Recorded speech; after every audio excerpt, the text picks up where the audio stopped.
Welcome back, Officers Public Scores, and I'm Police Chief APGAINS. Is SLKR good at any point in the game? Now, I already recorded this video, but I was very angry and very mean. I was correct in the stuff that I said, but I delivered it in a unprofessional manner because I was being verbally abused like every 3 minutes during the video, so I was under emotional duress. But I'll keep the facts and maybe, hopefully, probably deliver it in a more stomachable, more palatable way as to not turn you guys off. So, yes, I think we can all agree that if we're talking strictly GAC, viability, what's most efficient, what's optimal, farming SLKR as your first and probably second or third Galactic Legend is not necessarily the best thing in the game. Is it like a roster killer, like start over from scratch? Not necessarily, but there are better things to do. So what I'll do is I'll talk about the reasons that you might want to at some point farm him, the reasons you might want to hold off on farming him, and then if you do already have him, what kind of things you can add to your roster to complement the things he does well and supplement the things that he doesn't do very well, as I punch my microphone. So I'll start with positives because I went all negative last time. You guys are not going to see that version of the video, but trust me, I was a little aggressive. Positives are he's a great offensive Galactic Legend. His fleet, although it has lost immense viability, I don't know if it's lost viability or more so that for a very long time, myself included, I'm not completely without fault here, I think it was overvalued in what it could accomplish realistically, and that kind of, that change in perception over the last 6 to 12 months has kind of reined him back in as far as the fleet element is concerned. But not a bad fleet by any means. Probably not a fleet that you want to go hog wild in as far as resources are concerned past SLKR requirements. But it's not like it's going to be a net zero or a net negative on your roster. It is going to help improve your fleet substantially, so don't worry there. He's a great offensive Galactic Legend, so areas in which you should start to think about maybe farming him is if you have a very, very strong and very defensively skewed roster at the moment and you're kind of lacking offensive punching power, but you're also not necessarily in a great guild, so your access to top tier resources and events and characters is going to be lower, and maybe you don't, grind as much in Conquest and stuff like that. So he is much more viable for the casual, normal player than he is the GAC monkey, where everything you care about is dubs, dubs, dubs, efficiency, let's fucking win.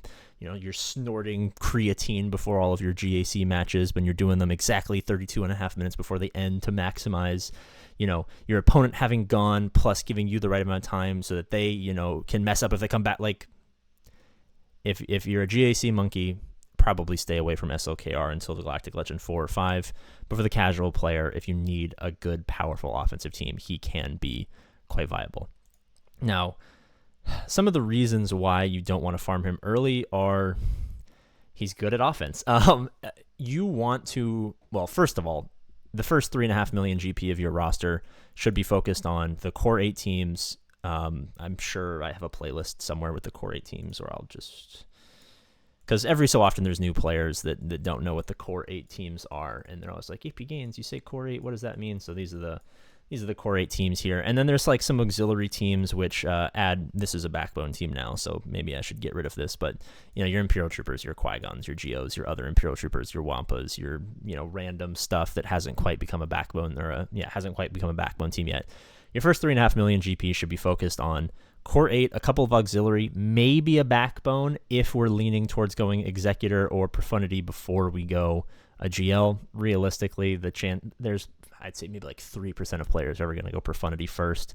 Doing a little bit of ships, making sure to farm the Negotiator before the Malevolence, basically preparing a good fundamental roster, because once you get into the kind of rat race of, like, for example, I'm in it right now where I went Leviathan and then straight into Leia and then straight into, Cal Kestis, and then I'll probably go into the new Conquest Moff Gideon squad and then into the Galactic Legend Thrawn, you know what I mean?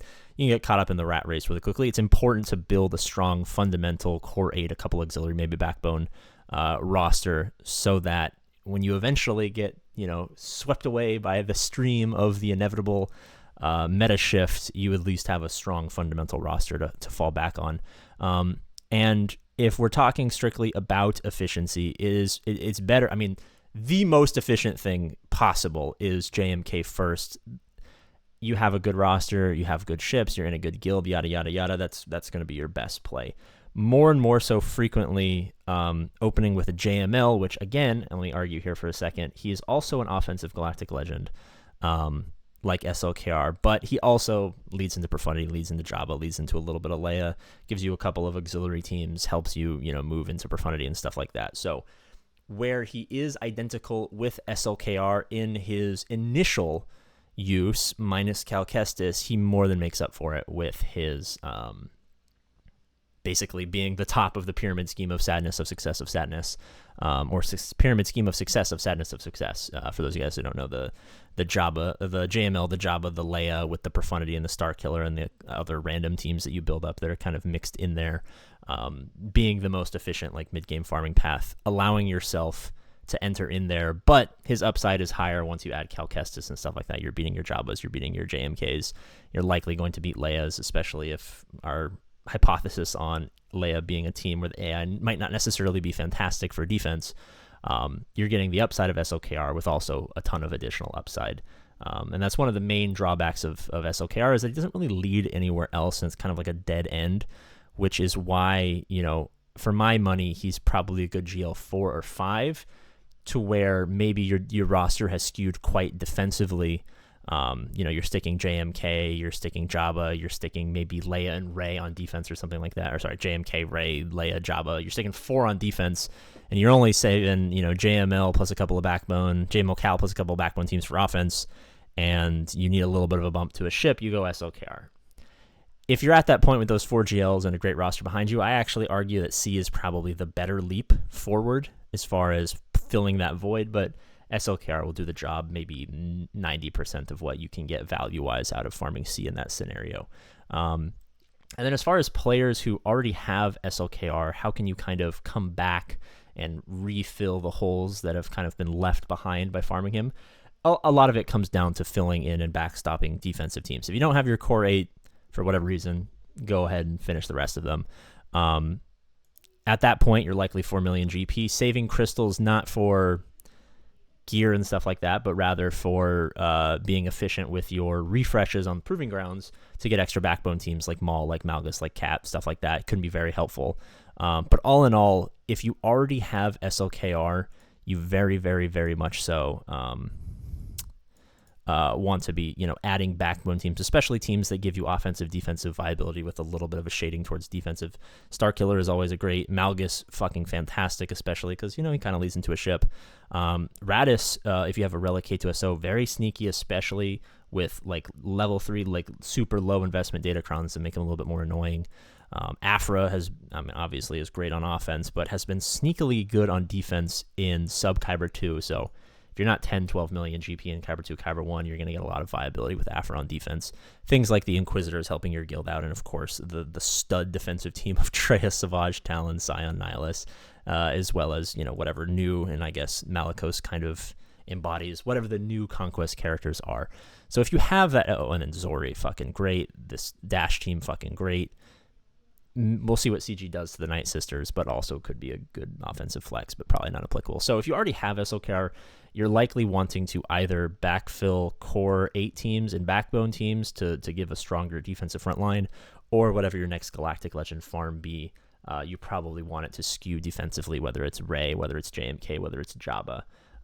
You probably want a primarily defense-focused Galactic Legend to kind of make up for a weaker front wall that you've kind of sacrificed by going an early offensive Galactic Legend. So I am being emotionally abused at the moment, so I will go. As always, I love you, and I'll see you later.